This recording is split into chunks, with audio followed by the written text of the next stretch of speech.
অনুভূতি হতো যে আমার জন্য আমার মা বাসন মাজছে। কিন্তু এই জন্য রাজগঞ্জের প্রত্যেকটা মাকে আমি অনুরোধ করি যে ছেলেকে পড়ান। পিতা মাতা, আমার মা বাবা দুজনেই মানুষের বাড়িতে কাজ করে আমাকে মানুষ করেছে, কিন্তু অনেক কষ্ট করে এই সার্ভিসে এসেছি, যে অনেক লড়াই করতে হয়েছে। যে আমার একসময় বই কেনার পয়সা ছিল না, এবং তার জন্য আমাকে বাবার সঙ্গে কাজে বেরোতে হয়েছিল, ধান কাটতে হয়েছিল, পাট কাটতে হয়েছিল, এবং আমাকে পড়াশোনা করার জন্য আমার গ্রামের অনেকেই আমাকে হেল্প করেছিল, বই কিনে দিত, জামাটা পর্যন্ত আমাকে অন্যের কাছ থেকে নিয়ে স্কুল করতে হতো। এই জন্য আমি যখন এই সার্ভিসে আছি, আমি গরিবকে ভগবানের চোখে দেখি। তো আমি দেখেছিলাম যে আমাকেও একদিন এরকম কাস্ট সার্টিফিকেটের জন্য এসডিওর দরজায়, বিডিওর দরজায় নাড়া দিতে হয়েছিল। এই জন্য আমি বুঝি যে কাস্ট সার্টিফিকেটের গুরুত্ব কত। এবং একজন আমার মা যখন মানুষের বাড়িতে বাসন মাজত, আমার খুব অনুভূতি হতো যে আমার জন্য আমার মা বাসন মাজছে। কিন্তু এই জন্য রাজগঞ্জের প্রত্যেকটা মাকে আমি অনুরোধ করি যে ছেলেকে পড়ান। এখন যা পরিষেবাগুলো আছে এখনকার সরকারি পিওতে, সেটা আমরা পাইনি। এই জন্য আমি কাস্ট সার্টিফিকেট থেকে শুরু করে যত পরিষেবা আছে সরকারি, সেগুলো জনগণের কাছে পৌঁছে দিতে চাই। মানে শনিবার মঙ্গলবার আমাদের ওখানে সাপ্তাহিক হাট বসে, আমি সেই হাটে দোকানদারি করতাম, অন্যের দোকান থেকে দোকান নিয়ে আমি সেই দোকানদারি যেতাম, ঠেলা টেনে নিয়ে যেতাম, আর তখন আমি 200 টাকা পেতাম আর খাওয়া খরচ পেতাম। সেই করে আমার উঠে আসা। আমি যেমন সাইকেল কিনেছিলাম, আমার ছাত্র লাইফে যখন সাইকেল কিনেছি, মাঠের মধ্যে গোবর টুকি, অর্থাৎ গোবর টুকিয়ে সাইকেল কিনেছি, সেই সাইকেলটা এখনো আমার আছে। কিন্তু আজকে আমরা দুই ভাই আমরা নিজের পায়ে দাঁড়িয়েছি, এবং আমরা দুই ভাই এখন সরকারের প্রশাসনিক পদে আছি। ছোট্ট করে একবার দেখে নিন আপনারা। লক্ষ্মীর ভান্ডার পাচ্ছ, বাড়িতে অনেক টাকা ঢুকছে। আমি ভিডিও বলছি তো, আমি জানি রাজগঞ্জের কন্ডিশন। আপনাদের ট্যাক্স ফ্রি, জল ফ্রি, সব ফ্রি। আপনারা লক্ষ্মীর ভান্ডার পাচ্ছেন, রাস্তাও আপনাদের হবে, ধৈর্য ধরতে হবে না। এখানে আসছে কথা বলে আমি আসছি তো, রাস্তা হবে আছে। আপনারা ছেলে মেয়ের মা হয়েছেন, রাস্তায় এত চিল্লাচ্ছেন কেন? আমি ব্যথা আমাদেরও আছে, আমি ভিডিও আছি, টাকা যতটা আসে আমরা দিচ্ছি তো কাজ করে।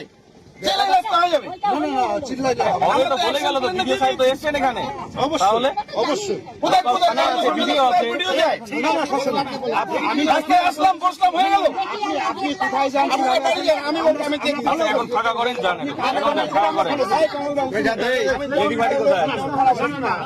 টাকা আসবে, কাজ হবে, ধৈর্য ধরতে হবে। অবশ্যই আমার কথাটা ওই জায়গাটাই না, আপনাদের বোঝা উচিত আছে। যারা এই রাস্তা অবরোধে নিয়ে আসছেন, এটা আমি অ্যাকসেপ্ট করি না। আপনি ভালো করে জানেন জেলা পরিষদে অ্যাকশন প্ল্যান দেওয়া আছে না। আরে ভাই, চলার মতো আমার সাথে অফিসে চলার মতো টাকা নেই, এসব তো বুঝতে হবে। তার জন্য রাস্তায় না স্যার, ওই জায়গাটায় না, রাস্তাকে সলিউশনের জায়গা। তাহলে পুলিশ কেন যেখানে খবর হয় সেখানে এই জায়গাটা আসছে, কোনো ঠিক আছে ভাই, যে নেতৃত্ব স্যার তাকে ডাকো তো আমার অফিসে। দেখুন, একটা আপনারা জানেন যে সরকারি পরিকল্পনা খাতে টাকা বরাদ্দ করে আনতে হয়। এর আগেও তারা রাস্তা অবরোধ করেছিল, এবং কথায় কথায় তারা রাস্তায় চলে আসে। এটা আইনসঙ্গত নয়, এবং আমরা বারবার অবগত করেছি, এটা যে রাস্তার প্রয়োজন আছে সেটা জেলা পরিষদ লেভেল অথবা এমপি এমএলএ লেভেল থেকে সেই কাজটা হওয়া দরকার আছে। কারণ গ্রাম পঞ্চায়েত বা পঞ্চায়েত সমিতি লেভেলে এই কাজটা করার মতো এখতিয়ার নেই। যে টাকার প্রয়োজন আছে সেটা জেলা পরিষদ লেভেল বা আমাদের এমপি এমএলএ বা আদার্স কোনো ফান্ড থেকে হবে। এটা অ্যাকশন প্ল্যানে ধরা আছে বারবার, কিন্তু এখানে কেউ বা কারো মদতে তারা রাস্তা চলে আসে। রাস্তা দেখুন, রাস্তা সলিউশন নট মেথড, রাস্তা কখনো সলিউশন হতে পারে না, এটা মাথায় রাখবেন। দীর্ঘ 40 বছর ধরে এই অবস্থা রয়েছে। 40 বছরের গল্প করছেন কেন? আমি আসার পরে শুনুন, আমি আসার পরে দেখুন না, যেখানে যেখানে রাস্তাঘাট হচ্ছে একবারে সবাই ছেলে তো আমরা দিতে পারবো না। আপনি সাংবাদিক আছেন, আপনি সব জায়গায় কি খবর করতে পারছেন? ওয়েস্ট বেঙ্গলে আপনি ছুটে বেড়াতে পারছেন? আপনার না কোনো ডাল পাগলা আছে? তাহলে আপনি সব জায়গায় ছুটতে পারছেন? 40 বছরের গল্প করছেন কেন? 5 বছর বা 1 বছর 6 মাসের আগে এই উন্নয়নটা দেখুন না কি হয়েছে। এর আগে যখন এবং আমি পিডিও হয়ে আসার পর মানুষ সব রকম পরিষেবা পাচ্ছে, কিন্তু আমাদের কাছে দুঃখ কোথায় লাগে, রাস্তা অবরোধ করে গর্ভবতী মা থেকে শুরু করে বাচ্চারা স্কুলে যাচ্ছে, স্কুল টাইমে রাস্তা অবরোধ, এবং যারা অবরোধ করছে তাদের মতো ছেলেমেয়ে, তাদের ঘরের ছেলেমেয়েরাই তো স্কুলে যাচ্ছে। এটা কবে আমার কাছে দুঃখের জন্য। এই জন্য আমি তাদেরকে বলেছি, খালি রাস্তায় আসলাম হয়ে গেল। বিডিও অফিস আছে এবং আমরা এটা সকলেই অবগত আছি। এটা অ্যাকশন প্ল্যানে ধরে অলরেডি জেলা পরিষদকে আমরা এডিএম জির সঙ্গে থেকে শুরু করে এডিএম জেডপি এবং ডিএম ম্যাডাম সকলেই জানি। তাহলে এটা নিয়ে তো আর কোনো সিনক্রিয়েট করার কোনো মানে হয় না। এবং আপনি সাংবাদিক ভাই আছেন, আপনি বলছেন 40 বছর, আর 5 বছর আর 40 বছরের ডিফারেন্স আপনি দেখে নিন। এর আগে জয়েন্ট ব্রিজে দেখে গিয়েছিল। হয় নাই, অন্যান্য জায়গায় তো সব ইসের মধ্যেই তো লক্ষ্মীর ভান্ডার হয়। আপনাদের তো সঙ্গে- এদিকে কি রাস্তা হয় নাই? আপনাদের সঙ্গে- এখানে কি আমাদের লক্ষ্মীর ভান্ডারটা দেখছে? রাস্তা দুক, আমাদের রাস্তা চাই, রাস্তা দুক। আপনারা কি রাস্তার জন্য লক্ষ্মী ভান্ডার ছাড়তে রাজি? হ্যাঁ, আমাদের ওখানে তো কোনো ব্যবস্থা নেই। বিডিও স্যার এর আগে আমরা পদ অবরোধ করেছিলাম যে 3 মাসের আশ্বাস দিয়েছে, আমরা নোটিশ দিয়েছি বিডিও অফিসে বা অন্যান্য জায়গায়। কই 3 মাসের সময় এখন দিয়েছে, এখনো 6 মাস হয়ে গেছে। আপনারা কি রাস্তার জন্য লক্ষ্মী ভান্ডার ছাড়বেন? হ্যাঁ, আমাদের বাচ্চা কাচ্চা নিয়ে অসুবিধা হয়, আমাদের ছেলে মেয়েরা স্কুলে যায়, আমাদের সাইকেলে করে রাস্তায় পৌঁছায় দিতে লাগে। আমরা গাড়ি ভাড়া করে স্কুলে দেই, গাড়ি ফেসে যায়, সেদিন তো গাড়ি ফেসে গেছে। অ্যাম্বুলেন্স, একটা মা যদি সে হয় অ্যাম্বুলেন্স ঢুকে না। লক্ষ্মী ভান্ডার নিয়ে কি বলবেন? লক্ষ্মী ভান্ডার এখানে আসবে কেন? কি লক্ষ্মীর ভান্ডার পাচ্ছেন, জল ফ্রি পাচ্ছেন, আর লক্ষ্মীর ভাই জল ফ্রি দিচ্ছে, আমাদের তো জল তো দেয় না। আসলে লক্ষ্মীর ভান্ডারের সাথে রাস্তার সাথে কোন কালেকশন আছে? পাইপ বসাইছে, জল তো নেই। 5 বছর সামনে তো জল পাই নাই। তো আপনার লক্ষ্মীর ভান্ডার চান না রাস্তা চান? কোনটা? আমরা রাস্তা চাই। লক্ষ্মীর ভান্ডার তার চান? জন্য কি লক্ষ্মী ভান্ডার ছাড়তে রাজি? হ্যাঁ, ছাড়তে রাজি। দেন সরকার যদি না দেয়, আমাদের ছাড়তে রাজি। দাদা নমস্কার, আপনারা শুনছেন উত্তরের কণ্ঠ। উত্তরের কণ্ঠ থেকে আমি প্রভাত বসাক, তুফানগঞ্জ, কোচবিহার। আজ এমন একটি বিষয় নিয়ে চর্চা করতে যাচ্ছি, যে বিষয়টি নিয়ে বাংলার মেইন স্ট্রিম মিডিয়া নীরব দর্শকের ভূমিকা পালন করছে। দর্শক শুনলেন জলপাইগুড়ি জেলার রাজগঞ্জ ব্লকের ভিডিও গুণধর শ্রী প্রশান্ত বর্মনের লক্ষ্মীর ভাণ্ডার নিয়ে খোটা কাণ্ড। গুণধর বলছে এই কারণে, তার ব্যাখ্যা পরে দিচ্ছে। ওই ব্লকের কিছু মহিলা রাস্তা সারাইয়ের দাবিতে পথ অবরোধ করে আন্দোলন করছিল। খুব স্বাভাবিকভাবেই পুলিশের সঙ্গে বিডিও মহাশয় সেখানে উপস্থিত হয়ে বললেন যে মহিলারা লক্ষ্মীর ভাণ্ডার নেওয়া বন্ধ করে দিক, রাস্তা সারাই হয়ে যাবে। বর্ষায় রাস্তাটি চলাচলের অযোগ্য হয়ে পড়েছিল। বাচ্চা বাচ্চা ছাত্র ছাত্রী থেকে শুরু করে সাধারণ মানুষও এ রাস্তা দিয়ে যাতায়াত করতে পারছিল না। ফলে একটা গণরোষ সৃষ্টি হয় এবং কারো পরামর্শে হয়তো রাস্তা অবরোধ করলে তাড়াতাড়ি প্রশাসনের দৃষ্টি আকর্ষণ করা যাবে, এই আশায় মহিলারা রাস্তা অবরোধ করে। এ পর্যন্ত ঠিকই ছিল, কিন্তু বিডিও মহোদয় উপস্থিত হয়ে তার এ জাতীয় দাম্ভিক আচরণ বা বক্তব্যের পর পরিস্থিতি উত্তপ্ত হয়ে ওঠে। রাস্তা সারাইয়ের সঙ্গে লক্ষ্মীর ভাণ্ডারের কী সম্পর্ক বুঝতে পারলাম না। মমতা ব্যানার্জি কি উন্নয়নমূলক কাজ বন্ধ করে লক্ষ্মীর ভাণ্ডার দিচ্ছে? প্রশ্ন এখানেই। মহিলারা একযোগে বলতে থাকে আমাদের লক্ষ্মীর ভাণ্ডার বন্ধ হয় হোক, আমরা রাস্তা সারাই চাই।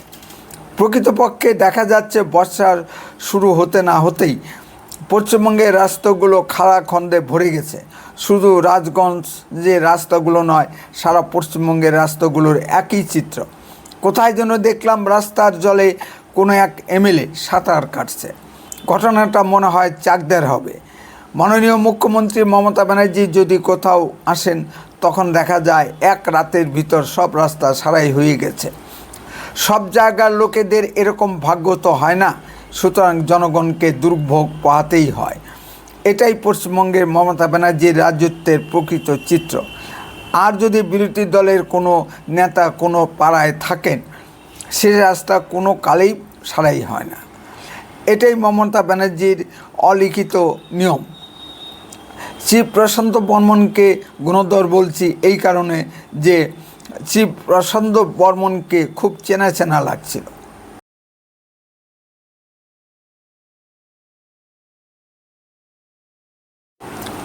15 দিনের বাংলা সংবাদপত্রের পাতা খুঁজতেই আসল ঘটনাটি জানা গেল। 2017 সালে WBCS পরীক্ষা কেলেঙ্কারি নিয়ে অনেক খবর সংবাদপত্রে প্রকাশিত হয়েছিল, তার কিছু অংশ প্রথমেই দেখিয়েছি। সেই সংবাদপত্র ঘেঁটে যেটুকু জানা যাচ্ছে, সেই প্রশান্ত বর্মন যে নাকি WBCS পরীক্ষায় প্রিলিতে ফেল করেছিল, তবু সে কোনো এক মন্ত্র বলে WBCS মেন পরীক্ষায় বসে এবং সে ইংরেজিতে 200 নম্বরের ভিতর শূন্য পায়। কিন্তু পরবর্তীতে দেখা যায় সে 200 নম্বরের ভিতর 162 পেয়েছে। WBCS-এর যে পরীক্ষা প্রথম তালিকা প্রকাশ করা হয় তাতে চিফ প্রশান্ত বর্মনের নাম ছিল না। প্রথম তালিকা ক্যান্সেল করে দ্বিতীয় তালিকা প্রকাশ করা হয়, সেখানে দেখা যায় চিফ প্রশান্ত বর্মনের নাম সবার উপরে ছিল। এই নিয়ে তখন অনেক বিতর্ক হয় এবং মামলা মোকদ্দমা দায়ের করা হয়। তারপর কেন যেন বিষয়টি ধামাচাপা পড়ে যায়। চিফ প্রশান্ত বর্মন প্রথমে কালচিনি ব্লকে ভিডিও দায়িত্ব পায়। কালচিনি ব্লক থেকে হয়তো চিফ প্রশান্ত বর্মন রাজগঞ্জ ব্লকের ভিডিও হিসেবে দায়িত্ব নিয়েছে। এই জন্যই তাকে আমি গুণধর বলেছি। এত গুণধর না হলে কেউ প্রথমে ফেল করে প্রথম হয়। ঠিক একই কাণ্ড ঘটেছিল ফ্রড ব্লকের MLA শ্রী পরেশ অধিকারী মেয়ে ববিতা অধিকারীর ক্ষেত্রে। সেও SSC-তে প্রথমে ফেল করে, পরে পরেশ অধিকারী তৃণমূলে যোগ দেবার পর প্রথম হন। এই নিয়ে মামলা কলকাতা হাইকোর্টে গড়ায় এবং প্রাক্তন বিচারপতি শ্রী অভিজিৎ গাঙ্গুলি সর্বপ্রথম SSC দুর্নীতি পেন্ডোরার বাক্স মুখ খুলে দেন। এই নিয়ে জল অনেক দূর গড়িয়েছে এবং সুপ্রিম কোর্টের নির্দেশে 26,000 শিক্ষকের চাকরি বাতিল করে দিয়েছে। মমতা ব্যানার্জির বিভিন্ন পরীক্ষার দুর্নীতি প্রতি পরদে পরদে। মমতা ব্যানার্জির ক্যাবিনেটের শিক্ষামন্ত্রী পার্থ চট্টোপাধ্যায় সহ সমস্ত শিক্ষা বিভাগের আমলারা দুর্নীতির দায়ে জেলে ঘানি টানছে। পার্থ চট্টোপাধ্যায়ের বান্ধবী অর্পিতার বাড়ি থেকে প্রায় 50 কোটি টাকা নগদে উদ্ধার করেছে CBI। প্রাথমিক শিক্ষকের চাকরির জন্য 15 থেকে 20 লাখ, উচ্চ বিদ্যালয়ের শিক্ষকের জন্য 25 থেকে 30 লাখ, WBCS ও ডাক্তারদের জন্য 75 থেকে 1 কোটি টাকা দর উঠেছিল।